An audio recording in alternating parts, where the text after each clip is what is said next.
Week 8 of the NFL season was nothing short of a roller coaster for fans everywhere. It had everything you'd want in a football weekend: stunning comebacks, nail-biting finishes, unlikely heroes, and a few teams that finally got the spark they'd been missing. From Thursday night to the final Sunday evening showdown, fans were treated to pure football drama.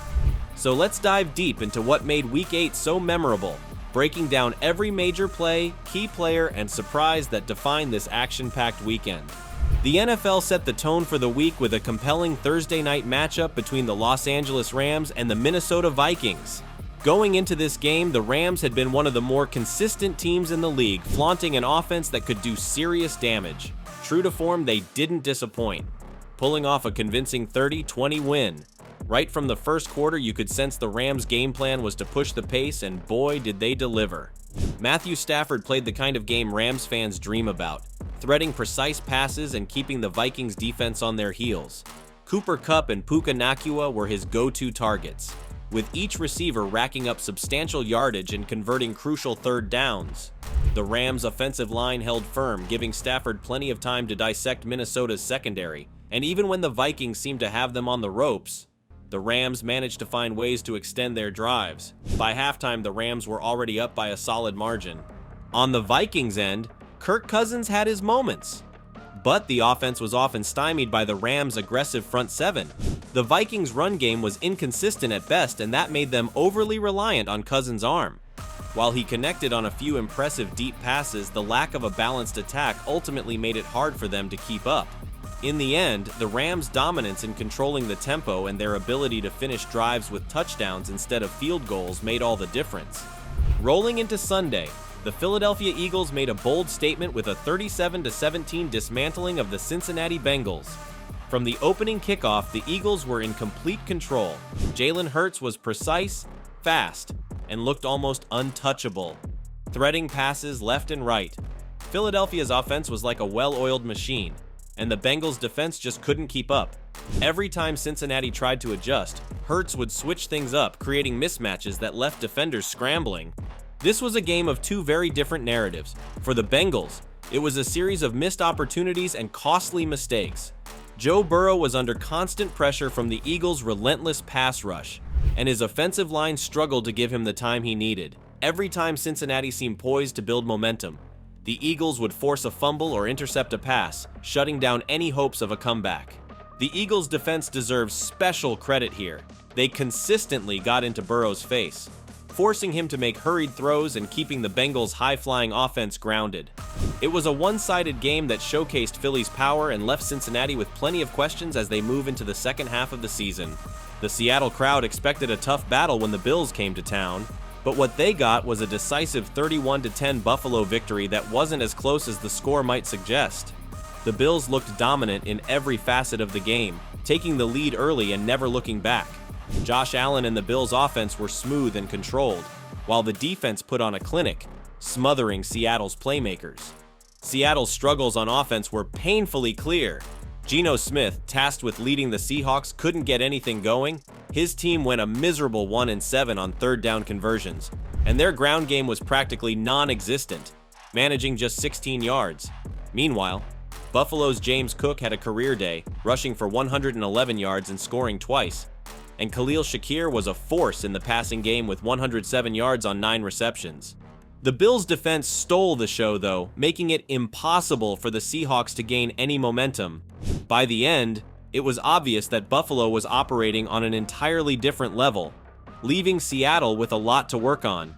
One of the most unforgettable moments of Week 8 came when the Washington Commanders faced off against the Chicago Bears. This game was set up as a low-scoring, defensive battle, with both teams struggling to find offensive rhythm. As the clock ticked down, it seemed like neither team would make a definitive move until Jaden Daniels threw a Hail Mary pass with seconds left on the clock. In an astonishing 52-yard touchdown play to Noah Brown, Daniels pulled off the improbable, leading Washington to an 18-15 victory in what might be the wildest finish of the season. This play was the talk of the NFL for days, with fans and analysts marveling at Daniels' poise under pressure. Up against a determined Bears defense, Daniels threw for 326 yards, repeatedly finding ways to escape pressure and make big plays. On the other hand, Chicago's rookie quarterback Caleb Williams showed promise. But it was Daniels who emerged as the star, showing he could make magic happen when it mattered most. In a thrilling matchup that went right down to the wire, the Arizona Cardinals narrowly defeated the Miami Dolphins 28-27. Both teams put on a show, but in the end, Arizona's offense proved more efficient, converting crucial third downs and maintaining control just long enough to secure the win. The Dolphins, now sitting at a disappointing 2-5, gave it everything they had. Tua Tagovailoa played with determination, spreading the ball around and leading a late-game drive that nearly swung the game in Miami's favor. But Arizona's defense held firm, preventing the Dolphins from scoring on a final 2-minute drill. This game was a testament to the Cardinals' grit and desire to get back to .500, proving they have the resilience to compete as the season rolls on. In another exciting matchup, the Atlanta Falcons came out on top with a 31-26 victory over the Tampa Bay Buccaneers. This game was defined by Atlanta's ability to stay calm and capitalize on Tampa Bay's defensive lapses. The Falcons' offense, led by Desmond Ridder, moved efficiently, finding gaps in the Buccaneers' secondary and putting together scoring drives that kept them ahead for most of the game. The Buccaneers, however, didn't go down quietly. Late in the game, Baker Mayfield led a spirited drive that looked like it might turn the tide. But when it mattered most, Atlanta's defense held its ground, keeping Tampa Bay at bay and sealing a much-needed win. Some games are close, and some are complete blowouts. This one definitely falls in the latter category. The Detroit Lions absolutely obliterated the Tennessee Titans in a staggering 52-14 victory. From the opening drive, the Lions looked unstoppable, putting up points at will and crushing any attempt by Tennessee to make a stand. Detroit's offensive unit fired on all cylinders, with Jared Goff connecting on big plays to Amon-Ra St. Brown. The Titans simply had no answers, and their own offense looked listless and outmatched. By the end of the game, the Lions had put on one of the most dominant displays of the season, sending a clear message to the rest of the league. They're a team to watch out for. In New York, the Patriots managed to pull off a gritty 25-22 victory against the Jets. This game was far from a cakewalk, with New England having to fight tooth and nail to hold off a late Jets rally. The Patriots' offense, anchored by Mac Jones, used a balanced approach to keep the Jets' defense guessing. New England's defense came up big when it counted, shutting down New York's last-minute push. The Jets, for their part, showed resilience and put up a fight, but small mistakes proved costly. This win was crucial for the Patriots, who now find themselves back in the divisional mix. And that's it for this week's recap. Let us know in the comments which moment stood out the most to you. Don't forget to subscribe and turn on notifications so you won't miss next week's breakdown.